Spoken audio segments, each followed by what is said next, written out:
I noticed her before the brush even touched the canvas. The air in that room felt heavier whenever she was in it, like the light itself hesitated around her. She wasn't supposed to be watching me. I was painting her niece, not her. But she lingered by the doorway every afternoon, quiet, arms folded, pretending to look at the old photographs on the wall, pretending not to watch. The first time our eyes met, she didn't look away. Neither did I. She was older, yes, but that wasn't what made it impossible to look anywhere else. It was how still she was, how she carried silence like something deliberate, like she knew its weight. Her hair fell loose around her face that day, and there was a kind of soft stubbornness in her expression that made me forget what I was supposed to be doing. I dipped the brush again, tried to focus on the canvas. But my hands were trembling slightly, enough that the color bled outside the outline. "Don't start over," she said from behind me. Her voice was low even. I hadn't realized she'd crossed the room. "I wasn't going to," I said, but I was lying. She smiled barely and walked closer, her steps slow enough that I heard the sound of the floor creak with each one. The smell of her perfume, something faint, warm, like old wood and citrus, filled the small space around me. She stopped beside me, close enough that I could feel the heat of her arm. "Your hands shake when you paint people you care about?" she asked. I laughed under my breath, not sure how to answer. "Only when they're watching me." Her gaze lingered on my face for a moment too long. I felt it like a touch. "You're too young to say things like that," she said softly, but she didn't sound like she meant it. The air between us turned quiet again, stretched thin. I wanted to step back, but couldn't. She tilted her head toward the canvas. "It's not her you're painting," she murmured. My throat tightened. "What makes you say that?" She didn't reply right away. Her eyes searched mine like she was reading something I hadn't written yet. Then, almost whispering, "Because that isn't how you look at her." Her hand brushed against mine, accidental or maybe not. Just a light touch, a second too long. I froze, brush still in the air. Her niece laughed somewhere in the next room, a sound that felt suddenly too bright, too far away from where we stood. The older woman looked toward the sound, then back at me. "I shouldn't be here," she said, but she didn't move. The afternoon light had shifted, thin gold spilling across the floor, catching in her hair. I remember thinking she looked like a memory I hadn't lived yet. "I don't mind," I said quietly. She let out a small breath, something between a sigh and a laugh. "You shouldn't say that either." Neither of us spoke after that. The sound of the clock on the mantel filled the silence. I pretended to keep painting, but my hand barely moved. She pretended to study the canvas, but her eyes stayed on me.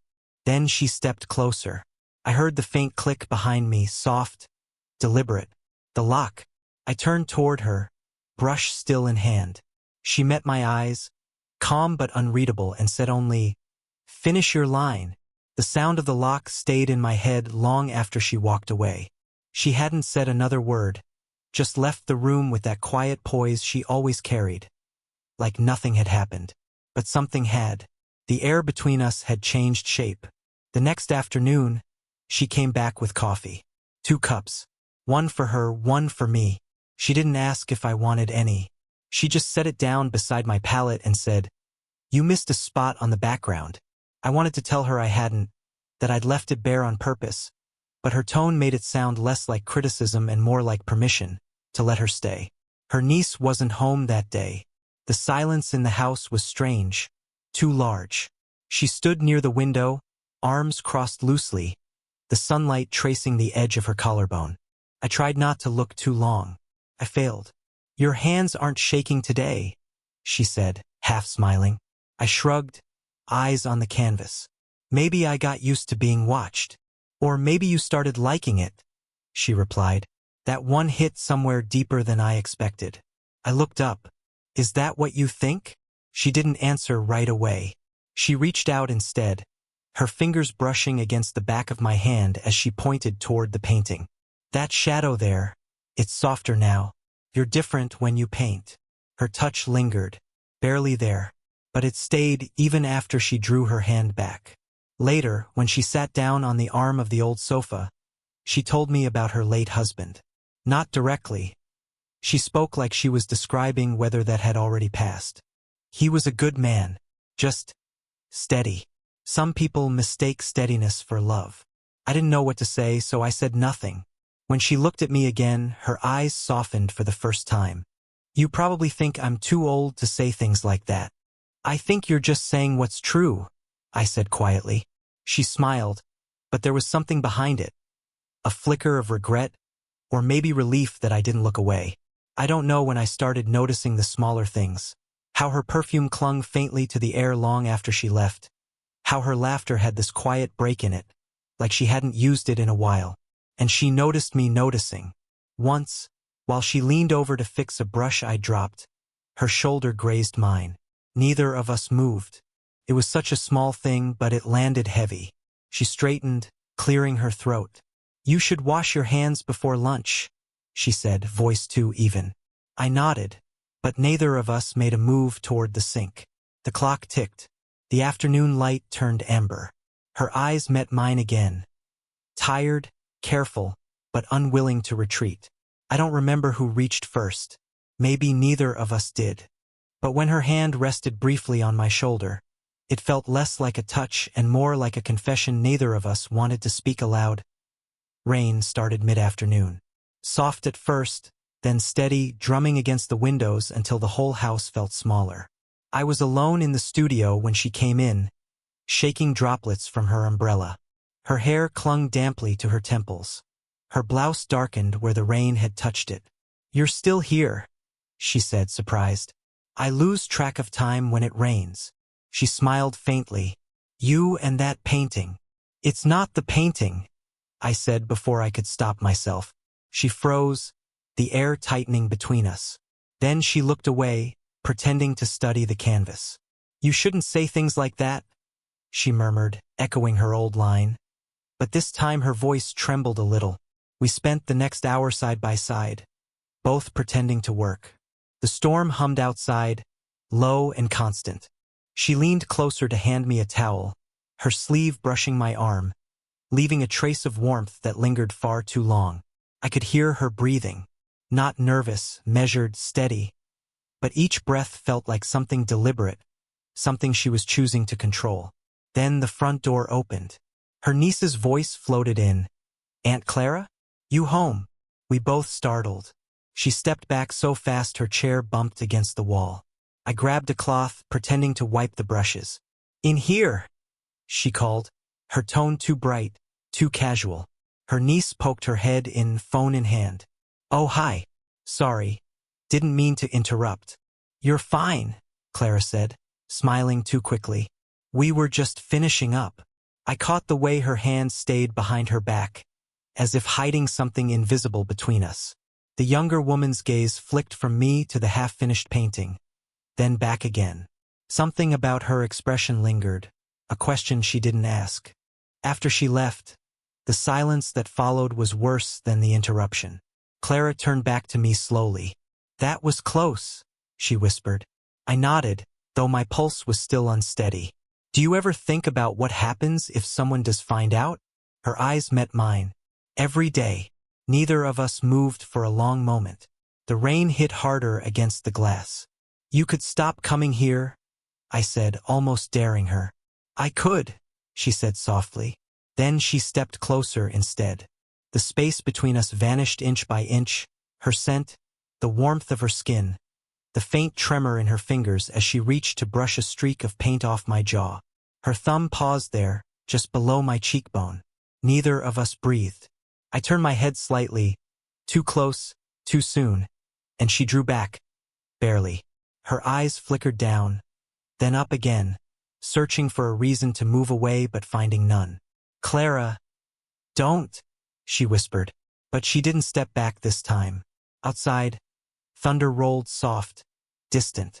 Inside, the air was still, thick with everything unsaid. Her hand fell away at last, but the ghost of her touch stayed. The days after the storm felt quieter. She stopped coming by for almost a week. I told myself it didn't matter, that I was there to finish a painting, not to wait for her shadow in the doorway. but I caught myself listening anyway. On the 7th day, she came back. "Still working," she said softly, setting her coat on the chair. Her voice had that careful calm again, the one that tried too hard to sound ordinary. "I didn't think you'd—" I started, then stopped. She smiled, faint and tired. "Neither did I." Her eyes found the canvas. I had changed something, a detail no one else would notice. The figure I'd been painting had her posture, her quiet defiance. "You repainted her shoulders," she said. "They look older." "Truer," I corrected. That word stayed between us. "True." She came closer, slow and deliberate, until I could see the lines at the corners of her eyes. They weren't flaws. They were evidence. "You don't understand what this looks like," she said. "To people. I don't care what it looks like." "Yes, you do." Her tone sharpened, not angry, but afraid. "You're young. You'll wake up one day and wonder why you threw something away for what?" I cut in. She hesitated. "For someone who should have known better." Her voice cracked on that last word.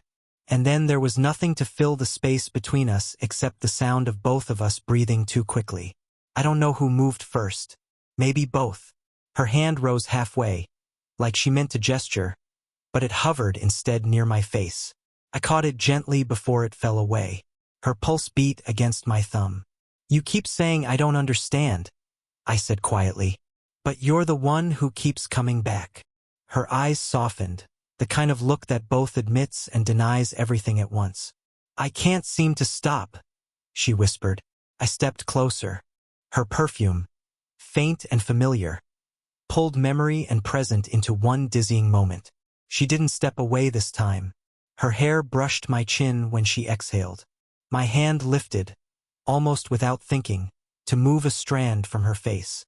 My fingers grazed her skin, warm, trembling. She closed her eyes. "This isn't fair," she said. "Maybe not," I said, my voice lower than I meant it to be. "But it's real."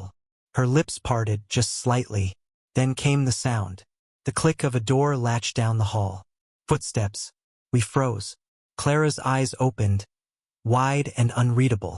"Don't," she began, but stopped when the footsteps drew closer. Her hand stayed on my chest, steady but shaking. The door handle turned. The footsteps stopped at the threshold. It wasn't her niece this time, it was someone older. Her sister. The one whose house it actually was. Clara stepped back so fast she nearly hit the easel. I stood there, brush in hand, still too close to her, still breathing like I hadn't learned how. Her sister's eyes moved from her face to mine, then to the painting.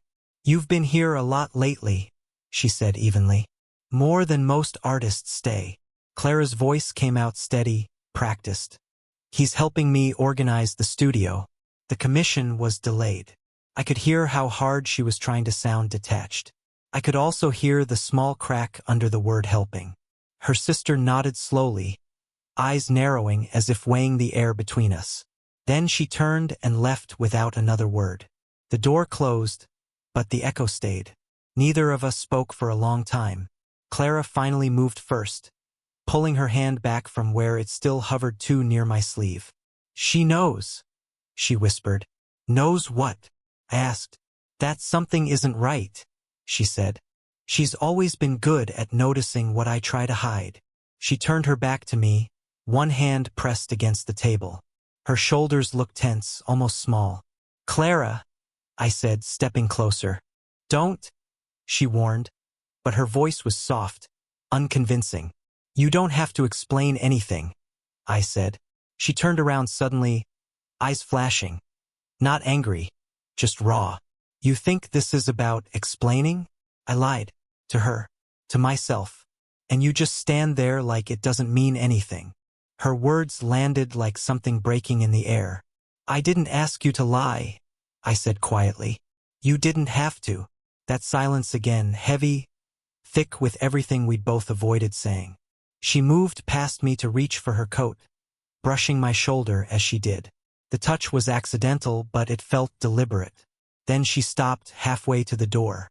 "She asked me last week," she said without turning, "if I was lonely." And what did you say? Clara let out a small laugh, sharp and tired. I told her no. Her hands trembled as she fixed the buttons of her coat. I stepped forward without thinking, steadying her hand. The contact was small, almost nothing, but it broke something open anyway. Her eyes met mine, full of that same contradiction, fear and wanting in equal measure. I shouldn't be here, she said again. Then tell me to stop. She didn't. Instead, she reached up, just once, and touched the edge of my collar, her fingers brushing my neck. The motion was quiet, unfinished. I can't keep lying, she whispered. Then don't. She looked at me like she wanted to, but couldn't decide which truth to choose. Outside, the rain had started again. Inside, she closed the distance, just barely, her breath close enough to feel. Then she said, almost breaking, "Come tomorrow, early," and she left before I could answer.